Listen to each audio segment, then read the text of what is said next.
Your son is in the school basement. The words hit the millionaire like a blade. Hours earlier, his boy vanished inside one of the safest schools in the city. Cameras caught nothing. Doors were locked. Teachers whispered theories while police combed every hallway. No one saw what the little homeless girl did that day, or how one small choice would uncover a secret powerful enough to rewrite the family's entire past. Before we go any further, we'd love for you to hit that subscribe button.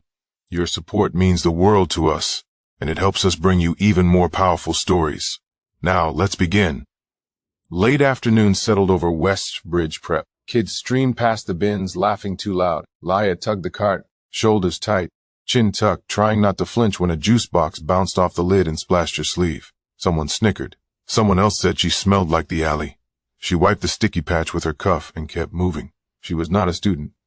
She hauled trash for a few dollars, then slept near the station where the lights hummed and the floor kept its cold. The janitor signed her in at the side door, gave her gloves that were too big, and said little. Most days were like that. Work, stairs, the rust scent from the basement grates. One kid shifted the script. Ethan Grant quiet, the boy with a driver beyond the gate. Weeks ago he had pressed a wrapped half sandwich into Lila's hand and said, "It is fresh, take it." He looked at her like she was just a person. She ate it on the steps. Now the courtyard thinned. Laya stacked bags and watched Ethan cross the back path with a small hardback pressed to his chest. The cover was pale blue, edges frayed. He moved like he knew where he was going and did not want anyone to notice. He slipped through the old basement door. Yellow tape that warned about unsafe access hung loose. The light under the frame flickered, then steadied. Laya listened. The air there carried a chill older than the school. It smelled like dust and old paper and a hint of bleach. Two seniors drifted by and whispered that the homeless girl had a crush. Laya looked down and pulled her sleeves over her wrists. The cart squealed as she turned it toward the dumpsters. She told herself Ethan would be out in a minute the sun fell. A bus coughed. A locker slammed and echoed long. Laya finished her route and circled back past the basement. The light under the door blinked twice, then went dark. Footsteps thumped above as a last class emptied. She almost knocked, she almost called. Her throat tightened. She pushed the cart on. At the gate, the yard had gone thin and blue. A gust lifted wrappers along the fence. Laya counted her bills, folded them into her shoe, and slipped to the sidewalk. Behind her, the side entrance clicked, and the janitor twisted a key. Night gathered.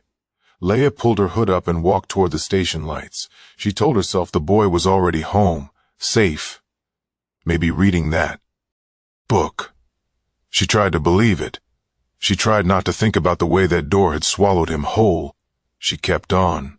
Morning cracked cold over West Bridge. Frost filmed the field and the flag rope clicked. First bell rang. Ethan did not show. Attendants flagged his name in red. By second period, whispers uncurled down the halls. Someone said he ran away. Someone else swore he was at the clinic.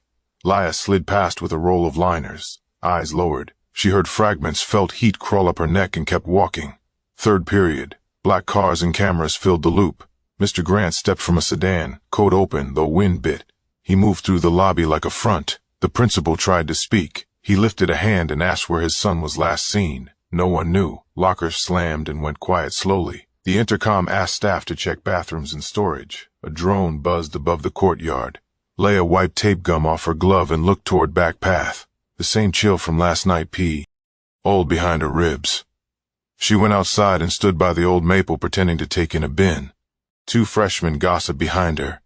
They said the boy had enemies. They said rich kids vanished to teach lessons. Laya's fingers tightened. She pictured the pale blue book. Inside lobby swarmed. Mr. Grant's voice stayed calm, which made it worse. He asked for security feeds, bus logs, walkout times. Someone repeated a rumor about the station. Laya glanced at the south fence, then at the side door with the broken tape. She took 2 steps toward it. Stopped. She could be wrong. The image rose anyway. The narrow light under the basement door, the flicker, the click after dark. The floor seemed to tilt. A police officer questioned a girl in a cheer jacket. Reporters pressed to the glass. The janitor swiped his badge and looked rattled. It hit Laya at once. Last night he had turned that key. She moved down the hall past the trophy case, shoes whispering. She found the principal by the office door. and said it softly, then louder when he missed it. "Check the basement." He blinked. Mr. Grant turned. Their eyes met. The room hushed. She repeated it. He asked when. She said, "Yesterday, after last bell." He asked, "Are you sure?" She nodded. The janitor's keys chimed.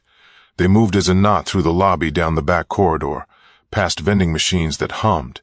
The side door answered to a badge and a push. The basement lock waited in the cinder block like a small dark eye. The janitor's hand shook. He fit the key. Metal kissed metal. The lock turned. Cold air breathed up the stairwell. Mr. Grant lifted his phone and called it in. A thin strip of light ran along the landing. Leah clutched the rail. She remembered the sandwich, how Ethan had looked at her like she was not a blur. Boots scuffed. The door at the bottom stood closed. The officer tried it. It held. He set his shoulder and drove. The wood groaned, then gave. The light inside was weak. Dust lifted. From the far corner, a faint sound rose. More breath than voice. Mr. Grant kept the phone to his ear. He said, "I hear him." The door burst open with a crack that rolled through the basement. A heavy smell of damp concrete filled the air. The beam from a phone light cut through the gloom. At first, no one saw him, just toppled chairs, boxes, a fallen shelf. Then Leah's voice came out small. There, Ethan lay curled near the boiler. His mother's blue diary pressed against his chest. His skin looked gray, his lips dry. Dust covered his hair. He barely moved. The officer dropped to a knee, checking his pulse. "He's alive," he said, but his tone wasn't steady. Mr. Grant was down the stairs before anyone stopped him. His hand shook as he brushed dirt from his son's face. "Ethan, hey, stay with me, champ." His voice broke. He gathered him up, the diary sliding to the floor. The boy's fingers twitched like he'd heard him but couldn't answer. "Call the medics," someone shouted. A teacher ran up with a radio. Fumble. Ing for signal. The janitor stood frozen, whispering, "I didn't know. I swear I didn't know." Nobody answered. Leah stepped back, her hands trembling. The cold in that room cut through her jacket. It smelled of old paint and rust. She stared at the diary, half buried under a layer of dust. She knew she shouldn't touch it, but something made her crouch and pick it up. It was soft, worn thin at the edges. A page corner showed a woman's handwriting. Careful, elegant. She closed it gently and held it tight. When the ambulance finally came, the flashing lights painted the walls red and white. Students gathered near the doors, whispering. Someone said the homeless girl found him. Someone else said she made it up for attention. Leah kept her head down. She didn't care who believed her. Mr. Grant followed the stretcher out, hand gripping his son's arm. "Thank you," he whispered, eyes meeting Leah's. He looked like a man seeing daylight after years in a tunnel. At the hospital, Ethan was rushed into ICU. The doctor said he was dehydrated, oxygen levels low, lungs strained from the air down there. "Another hour," one said, "and we'd be talking about recovery, not survival." That line haunted everyone in the room, especially Mr. Grant. He asked again who had told them where to look. The principal pointed toward the waiting room. Leah sat on a chair far too big for her, legs swinging above the floor, hands still holding the diary. Her clothes were still marked with school grime. Mr. Grant approached quietly. "You saved my son," he said. Leah shook her head. "He was kind to me first." He crouched to her level. "You remembered when no one else did. That's not small, Leah." He noticed the diary in her lap. "You kept that safe too?" She hesitated, then offered it back. He dropped it. He took it, turning it in his hand. His mother's. She wrote in it before she passed. He opened the first page. Inside was a photo. Ethan as a toddler, and a young woman smiling with her arm around another man. Mr. Grant's brother. He blinked. For a second, the hospital noise vanished. A line of words under the photo read, "For Ethan and for the child my brother never met." He closed it slowly, unsure what to feel. The doctor called out. Ethan was waking up. Mr. Grant squeezed Leah's shoulder, murmured, "Thanks again," and walked into the ward. Leia stayed seated, heart heavy, but warm for the first time in years. Through the glass, she saw Ethan blink, weak smile forming. She smiled back, small, private. By evening, the school gates filled with reporters. Parents demanded answers. The janitor gave his statement, and kids who used to mock Leia stared at her from a distance, whispering how the trash girl had saved the richest boy in town. None of them knew that one secret diary in her hands had just reopened a door to something much larger, a past Mr. Grant thought was buried forever. The following week unfolded in fragments of news headlines, parent meetings, and whispered Apollo. Geez. West Burbridge Prep issued statements. Cameras swarmed the gates and everyone wanted the same shot. The billionaire father walking side by side with the girl who saved his son. But Leia hated the noise. She kept to corners, sleeves rolled over her hands, still unsure if she belonged anywhere. Teachers smiled too much. Students stopped mocking her, but also stopped talking altogether. Pity hung heavier than insults. Mr. Grant found her behind the cafeteria one morning, sitting on the steps with her cart. "You still come to clean?" he asked gently. "It's work," she said, "and the janitor pays fair." He sat beside her, the sound of the city bleeding through the open window horns. "Chatter, wind, you don't need to keep doing this," he told her. "You've done more for me than anyone could." Leia shrugged. "You'd be surprised what people forget fast." He looked at her for a long moment. There was something in her tone, too old for her age. "Where are you staying?" "The station. Sometimes the shelter if there's space." He nodded slowly. "No more of that. You'll come with me. You'll have a room, food, tutors, everything you need." She blinked, unsure if he was joking. "Why?" "Because kindness like yours deserves a home." When he reached out his hand, she hesitated only once. Then she took it. Days later, the adoption paperwork began. Reporters tried to photograph her, walking into the courthouse in a new jacket. Her hair was combed for the first time in months, and she kept glancing around, afraid someone would tell her to leave, but no one did. Mr. Grant stayed at her side through every form, every question. In the waiting area, she studied the framed photos on the wall, families smiling, judges shaking hands. She whispered, "Feels like a dream." He smiled faintly. "It's real. You gave my son a second chance. It's time someone gave you one." When the officer asked for identification, Leia handed over a crumpled birth certificate from the shelter folder. The paper was faded, the ink half gone. The officer frowned slightly. "We'll need to verify this," he said, then disappeared down the hall. They waited in silence. Outside, the rain came sudden and hard, hammering the windows. Leia stared at her reflection in the glass, a small figure sitting next to a man whose watch probably cost more than everything she'd ever owned. Inside the office, the officer re-emerged with a social worker and a thin stack of archived files. "Mr. Grant," she said carefully, "could we speak privately?" He glanced at Leia. "You can say anything in front of her." The social worker hesitated. Her birth record lists her mother as Mara Ellis. That name appear familiar? The room felt smaller at once. Mr. Grant's eyes sharpened. "Mara Ellis," he repeated, barely above a whisper.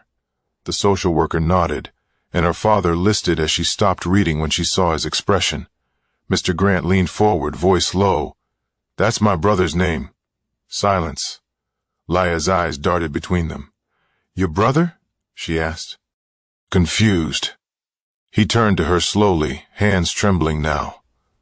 "He died years ago. We lost touch with the woman he loved. She disappeared before he did.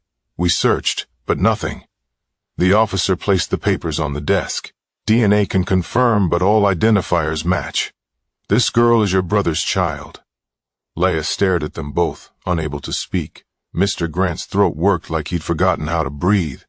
"She's your niece," the social worker said softly. He covered his mouth, tears blurring his vision. For the first time since Ethan's accident, his voice cracked completely. "Your family," he whispered. Leia blinked hard, trying to understand. "Family?" He nodded. "You're my brother's little girl. The family thought didn't make it." Her chest ached with something sharp relief, disbelief, hope all tangled. For years, she'd told herself family was for other people. Now a stranger was looking at her like she'd just brought back someone he'd lost long ago. Outside, thunder rolled. Inside, Leia let out a achy laugh and wiped her face with her sleeve. Guess I can't go back to the station anymore. He smiled through tears. No, Leia, you're coming home. Weeks later, the story had faded from headlines, but inside the Grant household, everything had changed. Leia now lived in a bright room with blue curtains and a window that looked out over the garden. The same garden Ethan once played in with his mother. Each morning, sunlight caught the framed photo on her desk, Ethan smiling beside her, both of them holding the old diary. The cover still carried faint fingerprints from that night in the basement.